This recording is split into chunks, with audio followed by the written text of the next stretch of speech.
안녕하세요. 오늘은 역발상 투자에 대해서 말씀을 좀 드려볼까 합니다. 흔히 이제 우리가 역발상 투자를 하라고 하잖아요. 사람들이. 투자 대가들이나 투자를 잘하시는 분들이 그런 말씀을 많이 하시는데, 역발상 투자가 뭘까요? 저도 몇 번 이제 제 채널에서 뭐 대중들과 반대로 가야 한다, 뭐 이런 말씀을 드린 적이 있었던 것 같은데, 역발상 투자라는 게 무조건 대중들하고 반대로 가는 건 아니거든요. 그리고 또 무조건 다른 사람들의 의견에 반대하는 거. 그러니까 이만큼의 사람들이 이걸 주장하니까 나는 이쪽에 서서 이걸 반대하겠다. 무조건 반대하는 게 또 역발상 투자는 아니거든요. 당연히. 그러면 이제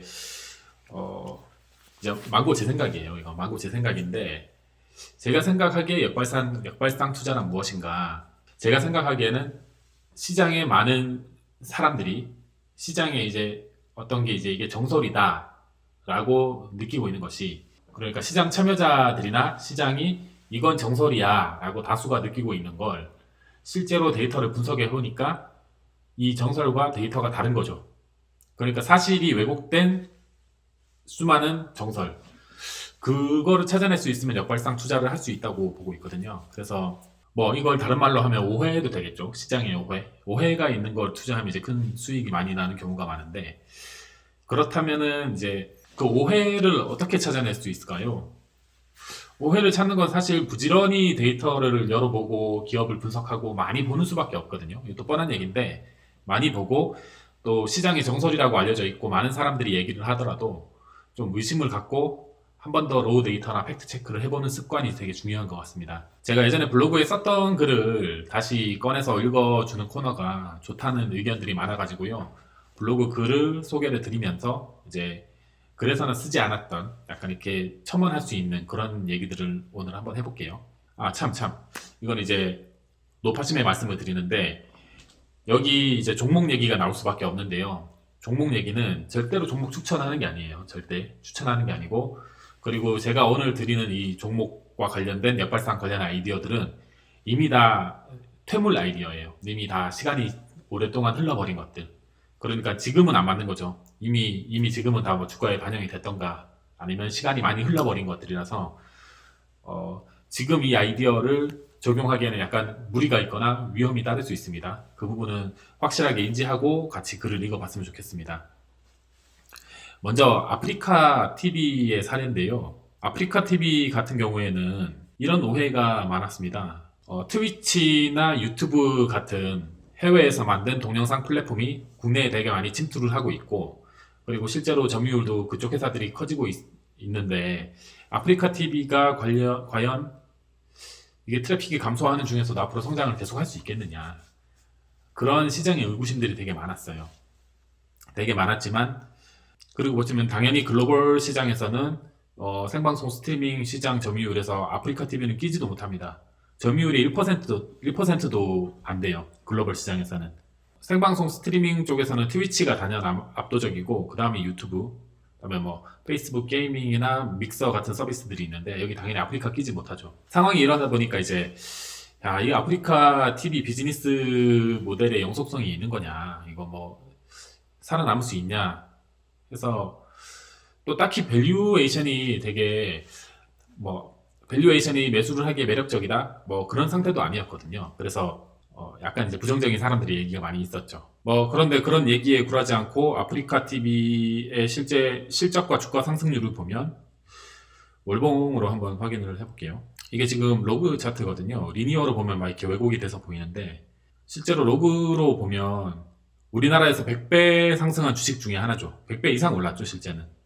저점 대비 고점으로 보면 10배면 9,000원, 100배면 9만 원이니까 지금 한 200배 이상 올랐죠.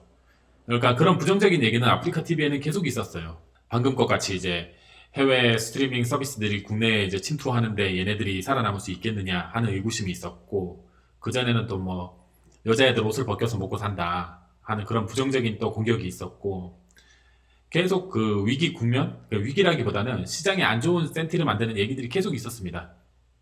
그렇지만 그에 굴하지 않고 아프리카 TV 주가는 보시다시피 200배가 넘는 상승을 했고요. 실적도 역시, 실적이 당연히 잘 나왔으니까 주가가 거기 뒷받침이 되는 거겠죠. 실적도 보면 계속 우상향을 하고 있습니다. 뭐 꺾이지 않고 계속 잘 나가고 있습니다. 그런데 이 아프리카 TV 트래픽이 빠지든 말든 이 회사는 성장한다라고 믿고 투자한 사람들이 있겠죠, 당연히. 주가가 저렇게 상승한 거 보면 투자한 사람들이 있는데 그 사람들은 뭘 봤냐? 아, 대중들이 갖고 있는 생각이 이게 잘못됐구나, 오해구나 하는 포인트를 찾아서 역발상, 어쩌면 정발상일 수도 있죠.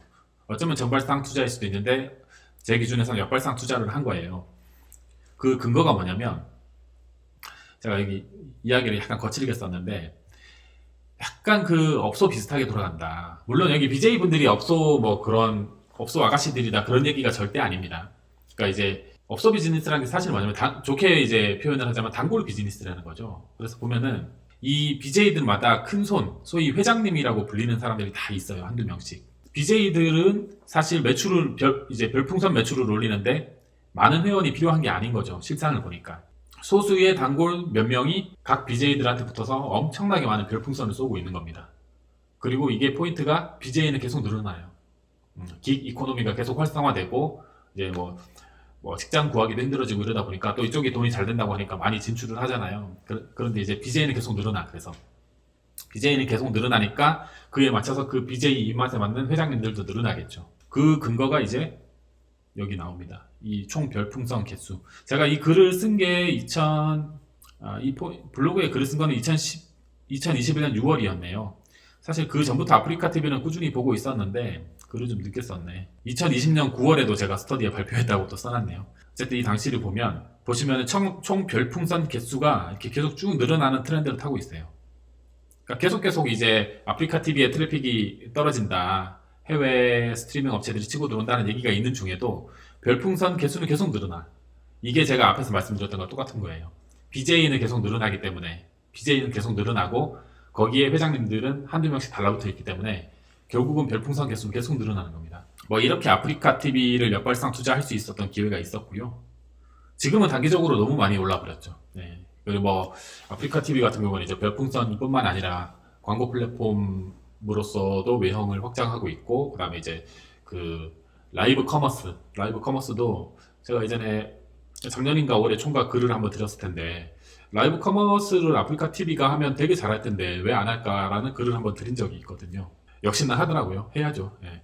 그래서 이제 아프리카 TV 같은 경우에는 별풍선 말고도 여러 가지 비즈니스 다각화를 하고 있어서 다 잘할 것 같긴 해요. 한데 지금 주가가 단기간에 너무 많이 올라서 절대 종목 추천 드리는 건 아니고요. 이렇게 발굴을 했다 하는 사례를 말씀드리는 거고, 그다음에 또 하나가 이제 메가스터디 교육 사례죠. 이건 이제 이미 뭐 너무 많은 투자자분들이 얘기하셔가지고 이제는 진부한 얘기가 됐습니다. 그렇지만 이제 역발상 투자 사례로서 괜찮은 사례이기 때문에 제가 꾸준히 말씀을 드리는데요. 제가 소개드렸던 유튜버, 이제 저희 스터디 유튜버 헌터 형님이 요 시기에 2017년 11월 이 시기에 메가스터디 헌터래 메가스터디 교육을 발굴하고 좀 집중 투자를 시작하셨는데 뭐 사고 팔고 하는 스타일이 아니라서 아직도 보유하고 계신 걸로 알고 있거든요. 이 형님의 논리는 그거였어요.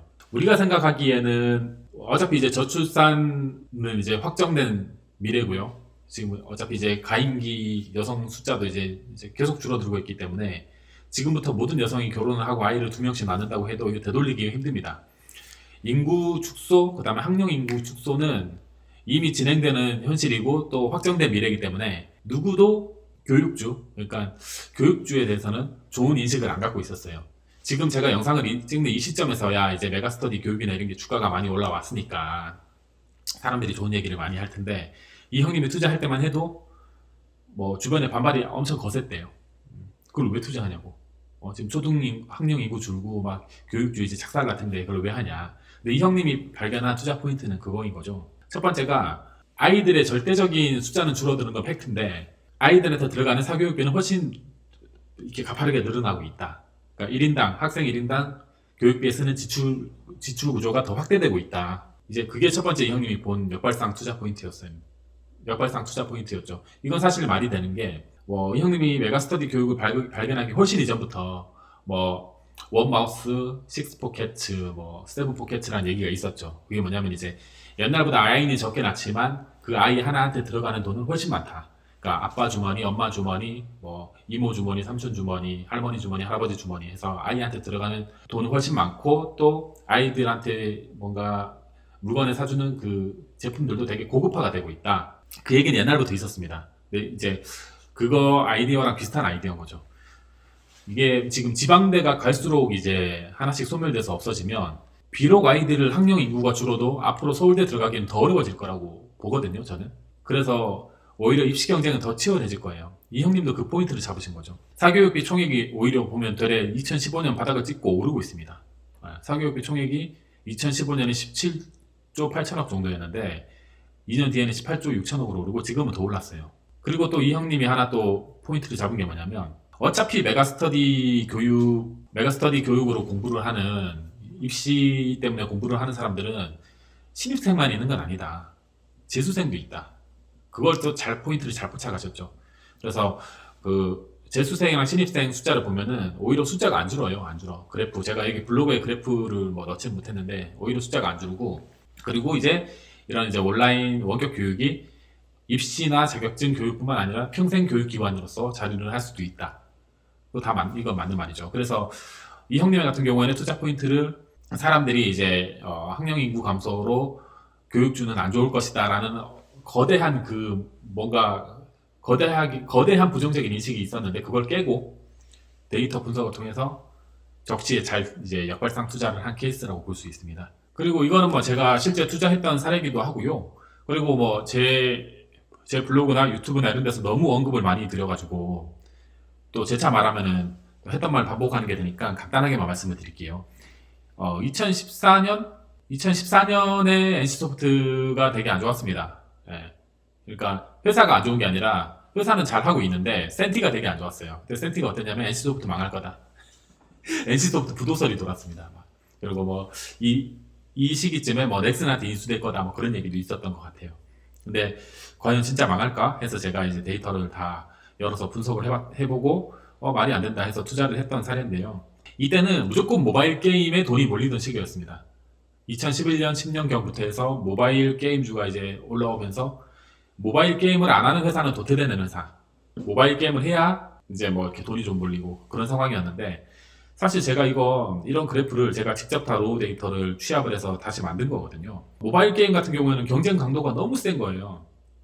이 시장이 다 모바일 게임만 보고 있으니까 게임사도 다 모바일 게임만 진출을 하는 거야.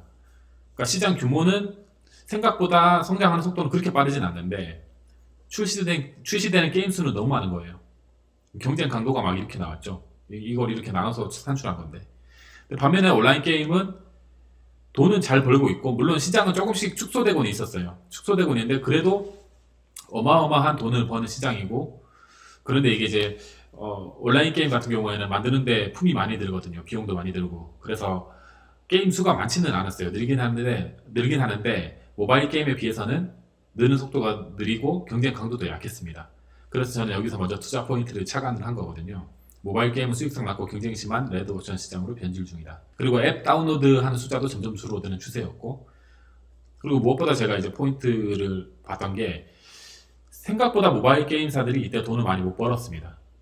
이 OPM 수준이 모바일 게임사들 여기 4개가 모바일 게임사인데 OPM 수준이 온라인 게임사들에 비하면은 되게 낮죠. 수익성이 안 좋죠. 네오플은 막 이때도 영업이익률 90%대를 내던 회사였는데 NC소프트 같은 경우에도 이익률이 괜찮았어요.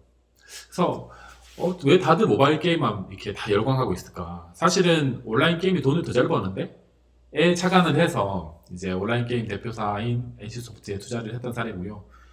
실제로 이제 게임 흥행 성적을 봐도 NC소프트들의 게임이 PC방 순위에서 내려오지 않고 있었고 어차피 모바일은 하면 하는 거니까 뭐 이런 큰 회사가 모바일을 못해서 안 하는 건 아닐 거다라는 생각도 있었고요.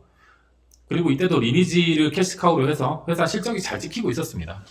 회사 실적이 잘 찍히는데도 불구하고 워낙 시장이 다 모바일에 미쳐있던 시기라 그냥 NC소프트는 부도까지 날 거다 막 그런 이제 낭설도 돌았던 시기죠. 그래서 이제 이때 NC소프트를 발굴해서 역발상으로 투자했던 기억이 납니다. 그래서 역발상이라는 거는 지금 생각해보면 아까 처음에도 제가 말씀드렸지만 시장 전체 혹은 시장에 참여하고 있는 다수의 사람들이 뭔가 거대한 오해를 하고 있을 때 그 오해가 이게 사실이 아니구나 라고 발굴하면서 역발상 투자를 할 수 있는 실타래가 풀린다고 생각을 하고요. 그 다음에 이제 대부분의 역발상 아이디어는 매도 관점보다는 매수 관점에서 조금 더 포착이 많이 되는 것 같습니다. 번외로 하나 말씀드리자면 네오이즈 홀딩스 사례도 있죠. 네오이즈 홀딩스 같은 경우에는 이제 지주사라고 해서 한동안 엄청나게 저평가를 받았습니다. PBR이 0.23배까지 떨어지고 했었으니까. 근데 네오이즈 홀딩스의 사례도 이제 오해가 뭐였냐면, 지주사 같은 경우에는 껍데기다. 영업 자원이나 자산이 실제로 지주사한테는 없다. 지주사는 그냥 단순히 영업회사의 지분을 갖고 있을 뿐이다. 그게 이제 지주사가 갖고 있는 사람들이 지주사에 갖고 있는 오해였는데, 사실 네오이즈 홀딩스 같은 경우에 뚜껑을 까보니까 블록체인이나 여러 가지 비즈니스, 스타트업에 투자를 하는 비즈니스를 영위하는 네오플라이 지분 100%를 네오이즈 홀딩스가 갖고 있고, 그렇다면 사실 네오이즈 홀딩스가 사업하는 거랑 마찬가지인 거죠. 그리고 네오이즈 홀딩스가 비록 지주사지만 시가총액을 몇 배로 넘어, 두 배 가까이 넘어서는 현금성 자산을 지주사가 직접 갖고 있었던 거죠. 이거는 사람들이 지주사는 볼 필요 없어 했으면 그냥 넘어갔을 건데, 그래도 한번 까보니까 지주사인데 자기가 자산을 이렇게 많이 갖고 있네. 그리고 영업회사도 지분 100%를 갖고 있네. 이렇게 돼서 이제 투자 분석이 시작을 되는 거죠. 그래서 이게 사람들이 흔히 하는 편견이나 오해 이런 것들을 그냥 쉬이 넘기지 말고 귀찮더라도 한 번 더 열어보고 까보는 습관이 역발상 투자를 할 수 있는 기회를 많이 찾을 수 있는 습관이 아닌가 싶습니다. 오늘은 역발상 투자에 대해서 간단하게 말씀을 드려봤고요. 다음에 또 좋은 내용으로 찾아뵙겠습니다. 감사합니다.